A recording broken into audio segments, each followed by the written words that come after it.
Poets and Pancakes by Ashoka Mitran. What's up guys, welcome back to Grand Acad and I hope you enjoy this video. Gemini Studios की makeup department एक building के अंदर थी जो बोला जाता था कि एक टाइम पर रॉबर्ट क्लाइव की स्टेबल होती थी। यहाँ पर पैनकेक ब्रांड का मेकअप बहुत यूज होता था जो पुराने जमाने का माना जाता था। जो मेकअप स्टूडियो था वो एक हेयर सैलून जैसा था जिसके अंदर बहुत सारे मिरर्स थे। उस स्टूडियो के अंदर बहुत ज़्यादा लाइट आती थी और इसकी वजह से मेकअप इधर लगवाना एक डिसप्लीजिंग एक्सपीरियंस होता था लाइट्स की हीट की वजह से। जेमिनी स्टूडियोज की मेकअप डिपार्टमेंट का सबसे पहला हेड एक बंगाली था, जिसके बाद एक महाराष्ट्रियन आए जिनके असिस्टेंट एक धरवर कन्नडिगा थे। इसके बाद भी काफ़ी अलग स्टेट्स के लोग आकर मेकअप डिपार्टमेंट के हेड बने। ऑथर पॉइंट आउट करते हैं कि ये एक नेशनल इंटीग्रेशन का एक एग्जाम्पल या फिर रिफ्लेक्शन था। वो ये भी बताते हैं कि जो इधर मेकअप आर्टिस्ट थे वो इतने अच्छे नहीं थे। बहुत ज़्यादा पैनकेक और पोशंस और लोशंस यूज कर कर they could turn any decent looking person into a coat and coat hideous crimson hued monster. लेकिन वो फिर ये भी बताते हैं कि रियल लाइफ में दिखने वाला अगली मेकअप शायद जरूरी था क्योंकि वो मूवी के अंदर उन्हें प्रेजेंटेबल दिखाने के लिए जरूरी था, क्योंकि ये सारी मूवीज इनडोर्स शूट होती थी। मेकअप डिपार्टमेंट में एक बहुत स्ट्रिक्ट हायरार्की थी।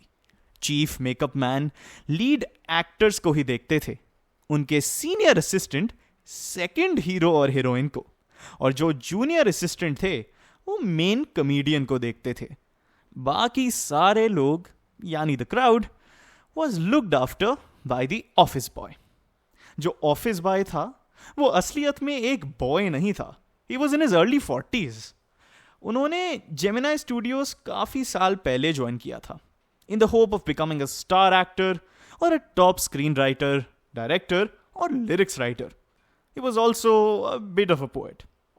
उन दिनों में नरेटर एक क्यूबिकल में काम करते थे और उनका काम था कि वो न्यूज़पेपर क्लिपिंग्स को काटे और उन्हें फाइल्स में स्टोर करे। सब सोचते थे कि ये कुछ ज़्यादा बड़ा काम नहीं है and thought that he was doing next to nothing. तो लोग उन्हें एक्सटेंडेड लेक्चर्स देते थे। ऑफिस बॉय उनके क्यूबिकल में आता था और उन्हें बताता था about how great literary talent was being wasted. Here the talent meant his talent. Narrator काफी बार क्राउड शूटिंग के लिए प्रे करते थे as nothing else could have helped him escape the office boy's stories. In all instances of this office boy's frustration, वो अपना सारा का सारा एंगर डायरेक्टली या इनडायरेक्टली एक सिंगल पर्सन पे प्लेस कर देता था एंड ही वॉज कन्विंस्ड कि उसकी सारी वोज और निग्लेक्ट सब कुछ कोठामंगलम सुब्बू की वजह से थी। कोठामंगलम सुब्बू जेमिनी स्टूडियोज में नंबर 2 था। ऑफिस बॉय के व्यू में सुब्बू का कोई एक्सेप्शनल टैलेंट नहीं था, तो वो कुछ डिजर्व भी नहीं करता था। उसकी वर्च्यू सिर्फ एक ही थी कि वो एक ब्राह्मण था। हमें फिर पता चलता है कि वो बहुत चीयरफुल किस्म का आदमी था and he was very loyal to his boss. In the narrator's view Subbu had solutions to all problems possible in a film. वो फिल्म मेकिंग की जॉब को काफ़ी आसान कर देता था। वो एक पोएट भी था जो बहुत डीप टॉपिक्स पे लिख सकता था, लेकिन he wrote poems understood by the masses instead, जो लोग जनरली अंडरस्टैंड कर पाते थे। However he was always more successful in films than poetry. उसके बाद हमें पता चलता है कि even though Subbu always played small roles, वो लीड एक्टर्स से बेटर एक्टिंग करता था। वो सब लोगों के बारे में अच्छी चीजें ही बोलता था। उसके बहुत एनिमीज थे because he was close to the boss. Gemini studios के स्टोरी डिपार्टमेंट में सुब्बू के साथ साथ एक lawyer and group of poets and writers भी होते थे।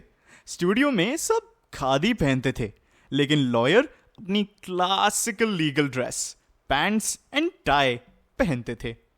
लॉयर ने बिना जाने एक बडिंग एक्ट्रेस का करियर खत्म कर दिया था as he recorded an outburst of hers against the producer. मजाक में सब उन्हें इल्लीगल एडवाइजर बोलते थे। ये बॉस के बहुत करीब थे और इन्हें एक फिल्म प्रोड्यूस करने की अपॉर्चुनिटी भी मिली थी, लेकिन वो फिल्म बिल्कुल नहीं चली, वो फ्लॉप हो गई। इनकी मूवी की तरह इनकी जॉब भी जेमिनाई स्टूडियोज में ज्यादा नहीं चली। जब बॉस ने जेमिनाई स्टूडियोज के स्टोरी डिपार्टमेंट को बंद कर दिया, तब लॉयर की जॉब भी चली गई। जेमिनाई स्टूडियोज के लोग कम्युनिज्म को अपोज करते थे। उनको लगता था कि कम्युनिस्ट बहुत वायलेंट किस्म के लोग हैं। इंस्टेड उन्हें गांधी जी पसंद थे। वो लोग सिर्फ खादी पहनते थे। MRA एक काउंटर मूवमेंट बन चुका था अगेंस्ट कम्युनिज्म। वो मानते थे कि कम्युनिज्म इविल है। इसके अराउंड 200 लोग मेंबर्स थे और वो 1952 में मद्रास आए थे। MRA को एक इंटरनेशनल सर्कस बोला जाता था that the big bosses of Madras simply played into their hands. MRA group 2 plays regularly present करता था, जिनके नाम थे number 1 the forgotten factor and number 2 Jotham valley. Gemini studio से 6 लोग इन प्लेस को बहुत बार देखते थे। मद्रास और तमिल ड्रामा कम्युनिटी के लोग इनसे बहुत इंप्रेस थे। इस ग्रुप का आना जेमिनाई स्टूडियोज के जनरल रूटीन से एक काफी बड़ा चेंज होता था, जो बहुत मोनोटोनस और रिपीटेटिव सा था। MRA के मेंबर्स ने जेमिनाई स्टूडियोज के लोगों में एंटी कम्युनिस्ट सेंटिमेंट्स पैदा कर दिए थे। जेमिनाई स्टूडियोज में एक विजिटर आने वाला था, जिसकी विजिट एक अनएक्सप्लेन्ड मिस्ट्री ही रह गई। कोई भी नहीं जानता था कि ये विजिटर कौन है। जब वो आया तो बॉस ने एक बहुत लंबी स्पीच सुनाई, जिसमें विजिटर के बारे में कुछ भी नहीं था। All one could hear were words like freedom and democracy. उसका एक्सेंट भी कोई समझ नहीं पा रहा था। That visitor was rumoured to be a poet or the editor of a daily, but not of one which was known. He had a British face, obviously. People couldn't understand the reason why a British poet was there. एक ऐसे studio में जो Tamil films बनाता था, and among people जो कभी भी afford नहीं कर पाए एक इंग्लिश पोएट्री में अपना इंटरेस्ट बनाना। जो उसकी विजिट थी वो मिस्ट्री ही रह गई। उसकी स्पीच अपने खुद के स्ट्रगल्स के बारे में थी, and more specifically his struggles as a poet. जब उसने रियलाइज किया कि जेमिनाई स्टूडियोज के लोग उसकी स्पीच को अंडरस्टैंड नहीं कर पा रहे, वो शेम फील करने लगा और उसने अपनी स्पीच रोक दी। नाउ द हिंदू ने एक शॉर्ट स्टोरी कॉन्टेस्ट को एडवर्टाइज करा था, which was being organized by The Encounter, which was a British publication. Gemini के लोग इस पब्लिकेशन को बिल्कुल नहीं जानते थे।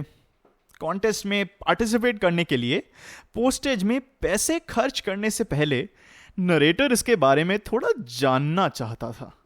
ब्रिटिश काउंसिल लाइब्रेरी जाकर उन्हें पता चला कि इसके एडिटर का नाम स्टीफन स्पेंडर है, और तब उन्हें रियलाइज हुआ ये वही एडिटर है जो जेमिनाई स्टूडियोज में गेस्ट के तौर पर आया था। नरेटर को लगा that he had found a long lost brother, और उन्होंने एक्साइटमेंट में अपनी एंट्री भेज दी। काफी सालों बाद, जब तक उन्होंने अपनी जेमिनाई स्टूडियोज पे जॉब छोड़ दी थी, उन्होंने एक बुक खरीदी। The book was titled the God that failed. He didn't have much money, so discounts उनको बहुत पसंद थे। उन्होंने इस बुक का एक स्पेशल लो प्राइस्ड एडिशन लिया, which was published in connection with the 50th anniversary of the Russian revolution. उसके अंदर 6 एसेज थे, written by 6 different people about their journey to communism. The writers were Andre Gide, Richard Wright, Ignazio Silone, Arthur Koestler, Louis Fisher and Stephen Spender. जैसे ही writer ने Stephen Spender का नाम सुना, he instantly realized कि Stephen Spender ही वो इंसान था जिसने इतने साल पहले जेमिनाई स्टूडियोज को विजिट करा था। He felt as if he had found his long lost brother. Stephen Spender को जेमिनाई स्टूडियोज बुलाया गया था to enlighten the staff about communism. तभी मिस्ट्री सॉल्व हो गई। It was स्टीफन स्पेंडर और जेमिनाई के बॉसेस Gemini Studios के bosses, like S.S. Vasan, were interested not in his poetry, but his communism. Practice के लिए आप इस क्वेश्चन का आंसर वीडियो के कमेंट सेक्शन में लिखिए and don't forget to check out the rest of class 12 English animated videos by GrandAcad. Follow our Instagram, join our Telegram, links in the description, and till next time, keep winning, you champions!